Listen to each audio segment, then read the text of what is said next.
Edhe kurbani është diçka e bukur, diçka e mirë. Edhe pejgamberi sallallahu alaihi wasallam kur ishte te kurbani e priste, por nuk e konsumon të gjithë vetë.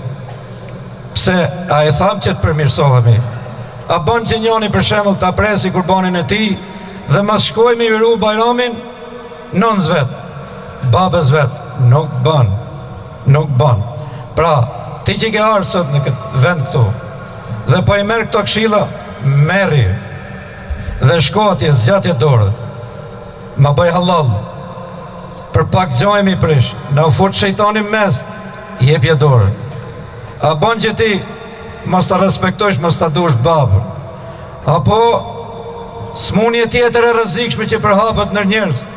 Kujdes, djem, vajza, martohemi për lek, martohemi për shtëpi, martohemi për makinë, martohemi dhe smartohemi nëse kanë prindër në shtëpi. Jo.